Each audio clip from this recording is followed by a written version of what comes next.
आणि येलवडीला भाजी विकायला आली. भाजी विकून झाली की हिला भागीरथीच्या घरी जायची सवय. पण आता ती माळीनबाई विचार करते की आज मी कोणत्या तोंडाने भागीरथीकडे जाऊ आणि गेल्यानंतर त्या लेकराला मी काय सांगू. रोज मी तिच्या बाबांचं कीर्तन तिला सांगत होते, त्यांनी केलेला उपदेश मी तिला सांगत होते. आज जाऊन मी तिला कसं सांगू की तुझ्यावर एवढं प्रेम करणारे तुझे बाबा, तुझा प्राण ज्यांच्यामध्ये बसतो ते तुझे बाबा तुला सोडून गेले, असं मी त्या लेकीला जाऊन कसं सांगू. ती माळीनबाई विचार करते की माझ्याच्याने हे शक्य नाही. भागीरथीला त्या लेकराला किती दुःख होईल, कसं सांगू, काय करू, जाऊ की नको, असा विचार ती माळीनबाई करत होती. पण विचार करत करत न कळत ती भागीरथीच्या दरवाजामध्ये येऊन थांबली. भागीरथीने घरातून बघितलं, 8 दिवस न येणारी माळीनबाई आज आलेली. भागीरथीला आनंद झाला.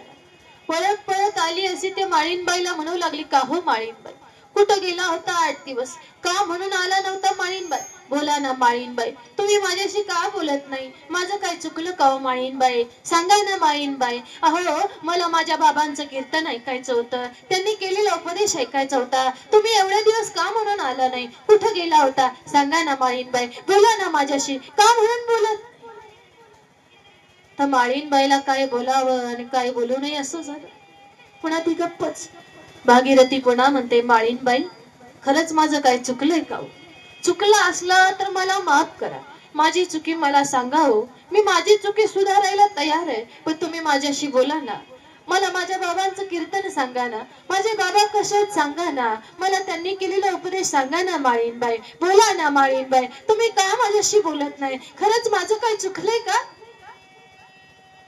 त्याच्यावर माळीनबाई म्हणते, बाळा ए भागीरथी, तुझं काहीही चुकलेलं नाही, मग तुम्ही का म्हणून माझ्याशी बोलत नाही, का म्हणून आला नाही. अरे बाळा, हे बघ, तुझं काही चुकलेलं नाही आणि मी तुझ्यावर रागावले सुद्धा नाही, पण आजपासून मी तुला तुझ्या बाबांनी केलेलं कीर्तन, त्यांनी केलेला उपदेश सांगणार नाही. माळीनबाई, तुम्ही मला म्हणता माझं काही चुकलेलं नाही, तुम्ही माझ्यावर रागावलं नाही आणि पुन्हा म्हणता तुझ्या बाबाचं कीर्तन सांगणार नाही, त्यांनी केलेला उपदेश सांगणार नाही. माळीनबाई सांगा ना माझं काय चुकलं, माझे बाबा कसे सांगा ना, त्यांनी केलेलं कीर्तन सांगा ना माळीनबाई. हे बघ भागीरथी, आजपासून मी तुला खरंच तुझ्या बाबांनी केलेलं कीर्तन, त्यांनी केलेला उपदेश सांगणार नाही. का तर तुझ्या काळजावर दगड ठेव नाही बाळा, की आजपासून मी तुला तुझ्या बाबांचं कीर्तन, त्यांनी केलेला उपदेश का सांगणार नाही, कारण तुझे बाबा माझे गुरु, या जगाचे जगद्गुरु सदैव वैकुंठाला गेले रे बाळ. तुझे बाबा वैकुंठाला, बाबा वैकुंठाला गेले. हे ज्यावेळी भागीरथीने ऐकलं ना, त्यावेळी धाय मोकळून रडू लागली. शांत बसा थोडे सगळे, 5-10 मिनिटं घरातल्या लोकांनी हालचाल करू नका, शांत बसा 5-10 मिनिटं, जास्त वेळ नाही. सगळ्यांचं लक्ष तुमच्याकडे जातंय, जो अट्टहास केलाय तो वाया जातोय. सगळे शांत बसा, शांत बसा. सांगितलं जाईल वाटायला, खाली बसा, थोडं ऐका, थोडस बारीक ऐका.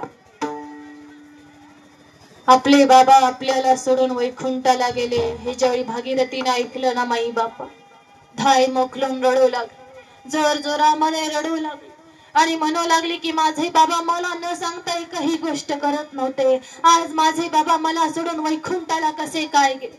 बाबा तुम्ही मला सोडून का म्हणून गेलात बाबा, म्हणून तुकोबऱ्याला भाग बाकू लागले, हाक मारू लागली माई बापा. बाबा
कोण्या गावा भागीरथी करी धावा.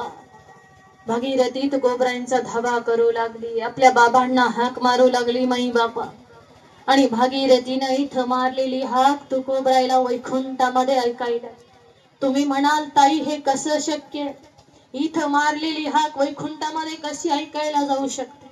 तर ऐका माई बापा, जर लेकरानं अंतकरणापासून हाक मारले ना, आई बाप कितीही लांब असू दे, भले वैकुंठामध्ये असू दे, पण अंतकरणापासून मारलेली हाक आई बापापर्यंत पोहोचल्याशिवाय राहत नाही. फक्त हाक अंतकरणातून मारलेली पाहिजे. नरड्यापासून वर तर सगळेच हाका मारतात ना हो, पण जर अंतकरणातून आळवलं, अंतकरणातून हाक मारली ना, आई बापापर्यंत पोहोचल्याशिवाय राहत नाही माई बापा. तुकोबरायला वैकुंठामध्ये हाक ऐकायला. तुकोबरायने नारायणाची परवानगी घेतली आणि राहिलेलं काम पूर्ण करायला भागीरथीच्या दरवाजामध्ये येऊन उभा आहे. आवाज दिला, भागीरथी, बाळा भागीरथी. अरे भिंतीकडे तोंड करून रडत असणारी भागीरथी आपल्या बाबांचा आवाज ऐकते आणि माघारी फिरते, तर काय दरवाजामध्ये बाबा उभे आहे.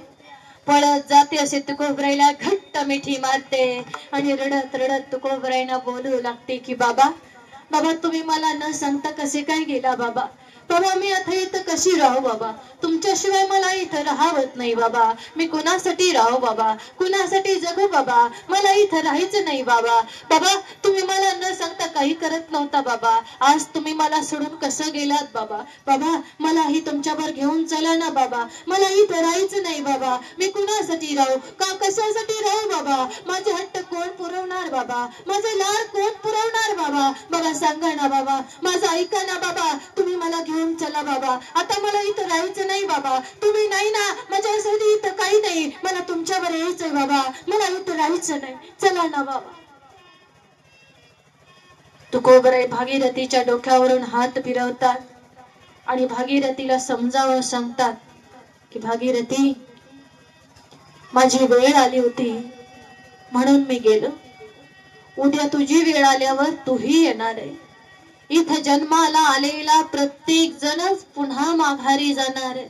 इथं कुणी कायमचा राहणारा नाही. म्हणून बाळा असा शोक करू नको, असं दुःख करू नको. पण भागीरथी म्हणते, बाबा बाबा तुम्ही नाही तर मी कुणासाठी जगू बाबा? कशासाठी जगू बाबा?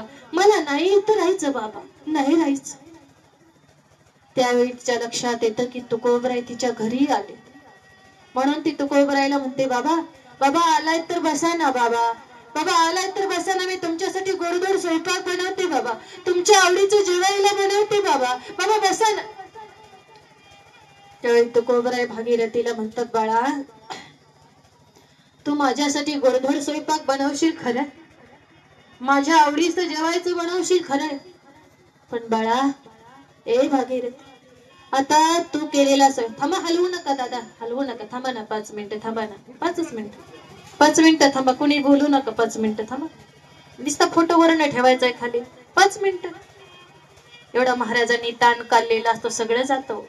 जे बापाचं महत्व सांगतोय ना ते राहून जातं. ज्याच्यासाठी आलोय ते राहतो. अट्टहास केलेला असतो, तुम्ही एवढा सगळा खर्च केलेला असतो, सार्थकी लागलं पाहिजे ना आपण केलेलं, याच्यासाठी, बाकी काही नाही. आमचं काम आहे सांगणं. ऐकलं नाही ना ऐकलं, फायदा कोणाचा आहे, नुकसान कोणाचं आहे सांगा बरं? आपल्या सगळ्याच ऐकणे. मी तुमचे आहे ना माई बापा, म्हणून मला एवढा कळवळा येतो, म्हणून मी एवढं समजावून सांगते. इथं नाही, मी सगळीकडे समजावून सांगते बरं, इथं नाही सगळीकडे समजावून सांगते. भागीरथी तुकोबरायला म्हणते की मी तुमच्या आवडीचा स्वयंपाक बनवते बाबा, तुमच्या आवडीचा. पण तुकोबराय तिला सांगतात की लेकरा बाळा, तू माझ्या आवडीचा स्वयंपाक बनवशील खरंय, तू माझ्या आवडीचं जेवायला बनवशील खरंय, पण आता तू केलेला स्वयंपाक मी खाऊ शकत नाही. मी खाऊ शकत नाही म्हणलं की भागीरथीला एवढं वाईट वाटतं आणि म्हणते, बाबा तुम्ही म्हणता माझ्यावर रागवलं नाही, मला न सांगता निघून गेला हे खरंय बाबा, आणि आता म्हणता तुझ्या हातचा स्वयंपाक खाणार नाही. काय झालंय बाबा सांगा ना. तुकोबराय म्हणतात, भागीरथी तुझ्यावर रागवलं नाही ग, मी तुझ्या हातचा आता खाणार नाही. याचा अर्थ असा आहे की मी आता न जेवण्याच्या गावी गेलोय, मी आता जेवू शकत नाही. त्यावेळी भागीरथी जोर जोरात रडू लागते माई बापा. पण तुकोबराय तिला समजावून सांगतात, हे बघ भागीरथी, इथून पुढं असं रडायचं नाही. आणि एवढी करुण आवाजामध्ये मला कधी हाकही मारायची नाही. कारण तू इथं दुःख केलं, तू इथं रडले तर वर वैकुंठामध्ये मला त्रास होतो ग, मला दुःख होतं ग, म्हणून इथून पुढे दुःख करायचं नाही. भागीरथी तुकोबरायला म्हणते, बाबा मी तुमचं ऐकते बाबा, इथून पुढे मी दुःख करणार नाही बाबा. पण बाबा तुम्ही मला वचन द्या, मला आशीर्वाद द्या की तुम्ही माझ्यापासून लांब गेलाय असं मला कधीच वाटलं नाही पाहिजे.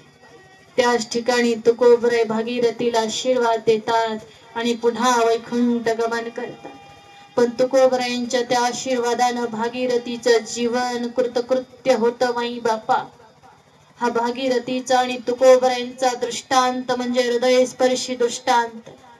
एका बापाचं आणि लेकीचं अलौकिक प्रेम याच्यामध्ये दर्शवलेलं आहे माई बापा. ही जी लेक आहे ना, ही आईच्या काळजानं बापाला जपत असते आणि बाप सुद्धा आईचं काळी समजून सगळं दुःख लेकी जवळ सांगून मन मोकळं करत असतो. असं अलौकिक नातं असतं माई बापा हो या बापाचं आणि लेकीचं.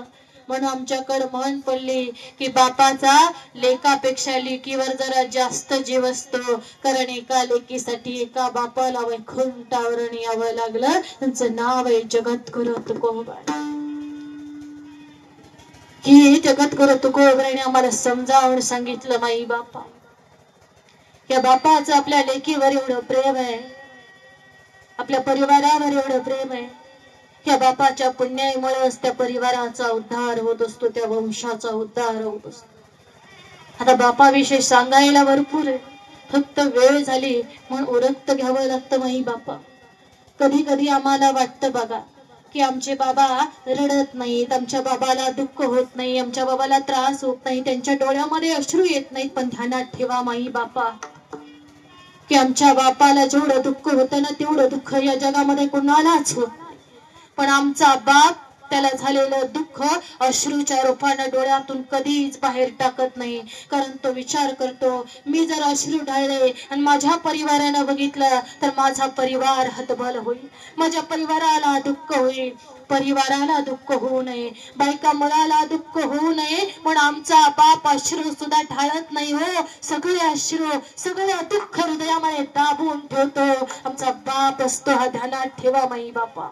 फक्त आमच्यासाठी जगतो. आमच्या बापाला पगार किती, नोकरीला कुठे पैसे एवढे कमवून आणतो आम्हाला सगळं माहिती असतं. आणलेल्या पैशावर आम्ही सुखी जीवन जगतो. किती पगार येतोय, कुठे खर्च करायचा सगळं आम्हाला माहिती असतं माई बापा. मात्र आमचा बाप नोकरीला जाताना घरातनं बाहेर पाऊल टाकल्यापासून माघारी घरात येईपर्यंत त्याला किती ठेचा खाव्या लागतात, किती दुःख सोसावं लागतं, किती त्रास सहन करावा लागतो, किती बोलणं सोसावं लागतं. याचा विचार आम्ही कधी केलाय का? नाही. बाप कमवून आणतोय ना, बस आणलं पाहिजे, सुख मिळालं पाहिजे हा विचार आम्ही करतो. पण बापाला हे कमवून आणताना आम्हाला सुख देताना किती दुःख भोगावं लागतंय ह्याचा विचार आम्ही केलाय का हो माई बापा? बापाला कधी आम्ही समजावून घेतलंय का? अहो घेतलं पाहिजे ना. जो फक्त आमच्या हिताचा विचार करतो, आमच्यासाठी जगतो, त्या बापाला आम्ही समजून घेतलं पाहिजे. अभाळागत माया आहे त्याच्या हृदयामध्ये आमच्यासाठी. उरामध्ये माया त्याच्या काळ्या मेघवाणी, वटामध्ये हसू जरी. आमच्या बापाच्या वटामध्ये हसू असतो माई बापा. तो मुखाने हसतो पण डोळ्यामध्ये असणारे ते अश्रू, हृदयामध्ये असणार ते दुःख आमचा बाप कधीच बाहेर टाकत नाही माई बाप. जिजू जिजू संसाराचा वाडा हाकला, वटामध्ये हसू जरी कला माकला. घडीभर तू थांब जरा, ऐक त्याची धापर, लई अवघड हाय गड्या उमगाया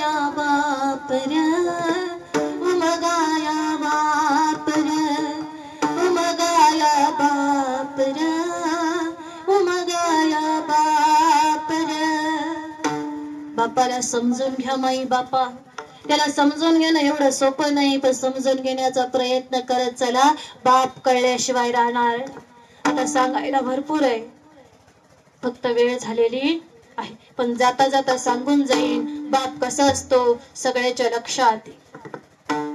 बाप स्वाभिमानी बाणा, बाप कणखर कणा, त्याच्या काळजाला सुद्धा लाजाळूची संवेदना. त्याची पहाडाची छाती, त्याचे हृदय गुलाब, त्याच्या घामाच्या थेंबांना हिऱ्या मोत्याचा रुबाब. बाप तलवार ढाल, बाप पेटती मशाल, बाप जागतो म्हणून घर झोपते खुशाल. उलाढाली करीतो हा बाप फक्त घरासाठी, शिव्या शाप या जगाचे बाप घेतो सारे माथी. घर बायकोन मुले यांना जगविण्यासाठी बाप होता वेडा पिसा एका एका पैशासाठी. बाप मनजे सलोकी वाल्या कोळ्याची जमात, त्याच्या बापामध्ये नाही कुणी वाटेकरी होत. बाप मनजे रे कसा जसा पाण्यातला मासा, त्याच्या डोळ्यातला ठेम पुन्हा दिसणार कसा. हे जीवन जगत असताना, संसार करत असताना किती त्रास झाला, किती दुःख झालं, तरी आमचा बाप या डोळ्याने अश्रू कधीच ढळत नाही. मात्र एक वेळ आली ना तर आमचा बाप सुद्धा अश्रू ढळल्याशिवाय राहत नाही माई बाप. बाप साठवी तो अश्रू वाट पाही त्या क्षणाची, जन्मभराचे रडे तो लेक जाताना सासरी. काही स्वतः तुटकी चप्पल वापरतो, फाटकी कपडे घालतो, पण आपल्या लेकराला आयुष्यभर कधी काही कमी पडू देत नाही माई बाप. कमी जख वाट फाटलेल सुई दोऱ्यानं शिवलेल, माझ्या बापाच्या धोतराला साध ठिगाळ जोडलेल. आली जत्रा गावाची बाप तालुका जायचा, उधार पधार कापड पोरांना आणायचा. बाप मनात झुरायचा, लग्न लेकीच करीन, हुंड्या भांड्यासाठी शेत मळ्याला विकीन. असा माझा कनवा बाप मज सोडून गेला. या लेकराचा जीव वनवाशी झाला. मला कसे तरी होत या बाप लोकांचा बघताना, माझा कंठ दाटतो या गोष्ट बापाची सांगताना, गोष्ट बापाची सांगताना. विठ्ठल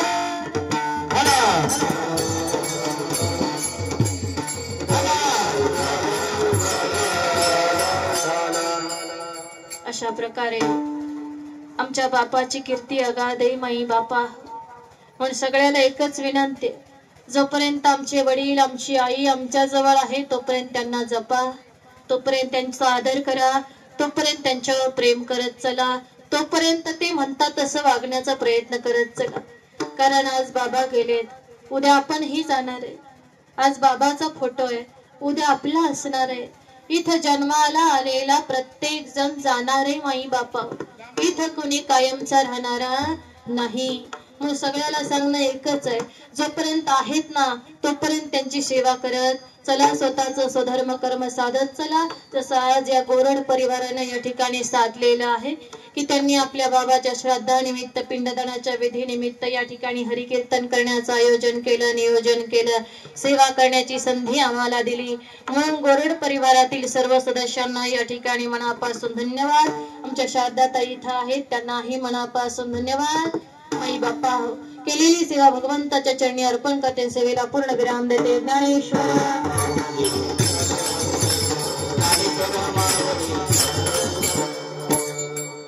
जाता जाता आपल्या सगळ्याला एक विनंती आहे माई बापा, की आम्ही नातेपुते शहरामध्ये जो बायपास आहे त्या बायपासला जमीन घेतलेली आहे.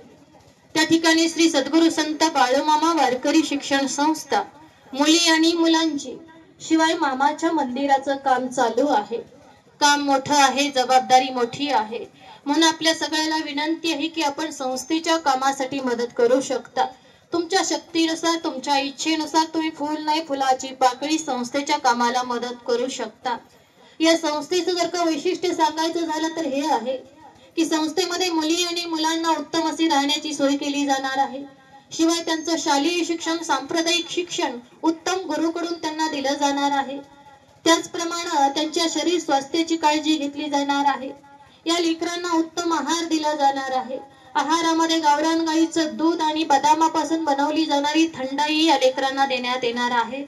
शिवाय त्यांच्या बुद्धीचा आणि शरीराचा योग्य विकास व्हावा याकरता त्यांच्याकडून दररोज योगा अर्थात व्यायाम करून घेतला जाणार आहे. आपली मुलं, आपली मुली यांचं भविष्य उत्तम घडावं, आपली मुलं सुसंस्कृत व्हावी, हाच याच्या पाठीमागचा शुद्ध हेतू आहे. म्हणून आपल्या सगळ्याला ही विनंती केली. जर कुणाला तुमची मुलगी किंवा मुलगा संस्थेमध्ये टाकायचं असेल तर ऍडमिशन चालू आहे, तुम्ही त्यांची नाव नोंदवू शकता. ज्यांना मदत करायची असेल त्यांनीही यावर नाव देऊन, नंबर देऊन मदत केली तरी चालेल. काम मोठं आहे, जबाबदारी मोठी आहे, म्हणून आपल्या सगळ्याला ही विनंती केली. माफ करा, थोडा वेळ पुढे गेला, पण तुम्ही समजून घेऊ शकता की आज आम्हाला या ठिकाणी सेवा करण्याची संधी दिली. म्हणून पुन्हा एकदा सगळ्यांना मनापासून धन्यवाद आणि सेवेला पूर्ण विराम. तुकाराम.